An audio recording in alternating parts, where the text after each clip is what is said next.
Meus irmãos e minhas irmãs, paz e bem. Nós escutaremos mais uma vez o profeta Amós. Hoje, claramente, Amós faz uma crítica à prática ritual sem uma busca de santidade. Vejam, meus caros, que existe um tema fundamental na nossa devoção, mas sobretudo que incide sobre a liturgia.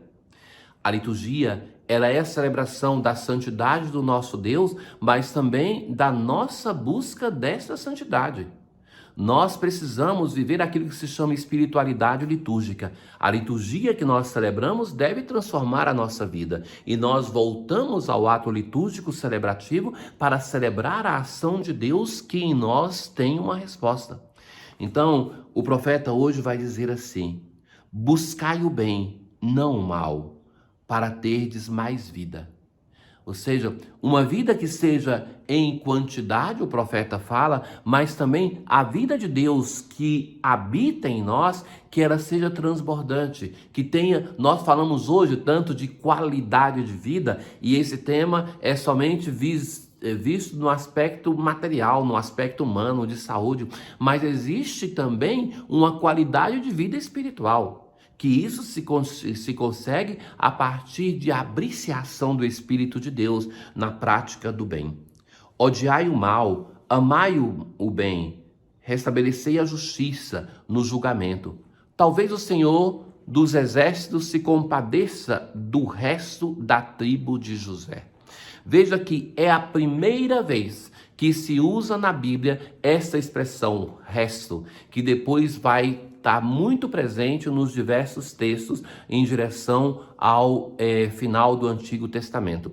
Então, o resto de José é aquilo que sobrou de Israel, aquele pouco, aquele restinho de pessoas que são fiéis e que mantiveram a fidelidade ao Deus de Israel. Talvez Deus se compadeça desse povo que sobrou, desse pequeno número de pessoas que são fiéis ao seu Senhor. Deus diz: aborreço, rejeito vossas ofertas. Então agora vai ter uma série de substantivos que falam do culto. Não me agradam vossas assembleias de culto. Se me ofereceis holocaustos, não aceitarei vossas oblações, e não farei caso de vossos gordos animais de sacrifício. Então, Deus fala que não aceita as festas litúrgicas, as festas celebrativas, as assembleias de culto, holocaustos, oblações, sacrifícios.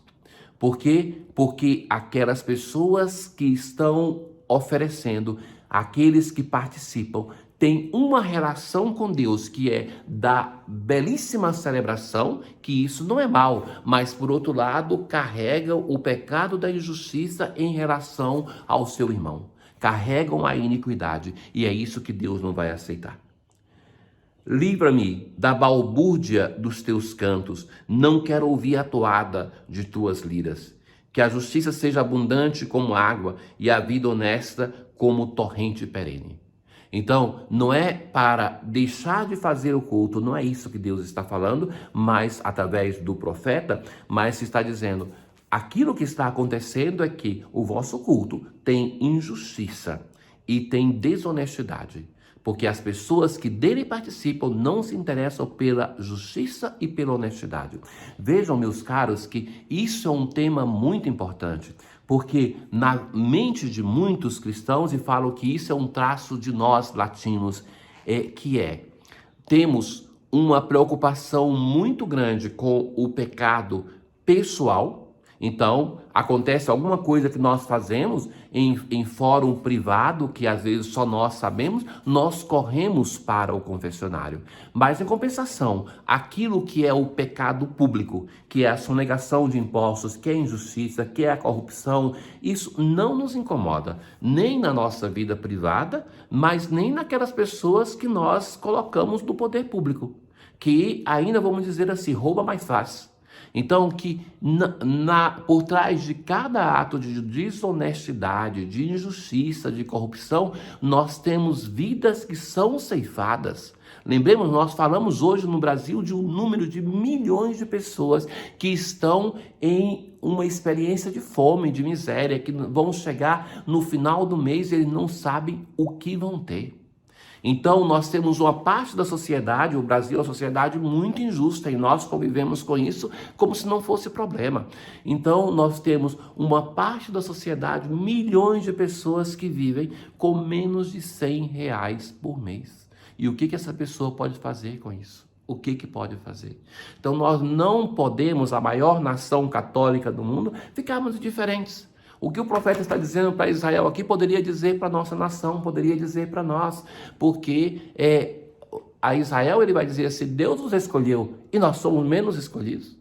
Essa nação que recebeu mais do que Israel, porque nós recebemos a partir do Cristo, a plenitude da revelação. Não é o momento de nós avaliarmos a nossa vida, não é o momento de nós nos questionarmos pessoalmente. Nós muitas vezes compactuamos com isso, que a nação injusta, a nação que é construída assim, é porque tem cidadãos que a constroem assim, tem cidadãos que compactuam com isso.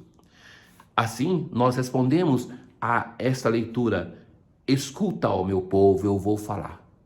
É Deus que está falando. Ouve, Israel, eu testemunho contra ti. Testemunhou pela boca do profeta, agora Deus fala. Eu não venho censurar teus sacrifícios. Não preciso dos novilhos da tua casa. Deus não precisa da nossa oração, porque as feras da floresta me pertencem. Então o povo que está ali empenhado em oferecer sacrifícios de animais a Deus, Deus vai dizer, tudo me pertence. Então, eu não preciso disso. Não te diria se com fome eu estivesse, porque é meu o universo e todo ser. Não preciso dos alimentos que vocês estão me oferecendo. Como ousas repetir os meus preceitos e trazer minha aliança em tua boca? Tu que odiastes minhas leis e meus conselhos e deste as costas às palavras de meus lábios.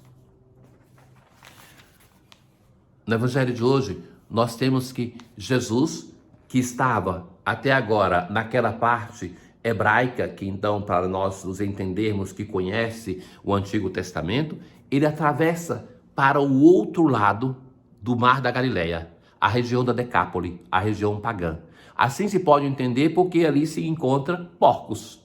Bem, Jesus aqui faz um milagre que Mateus localiza, situa esse milagre em Gadara, mas Lucas e Marcos vai colocar isso em Gerasa. E Orígenes vai colocar ainda em um terceiro lugar.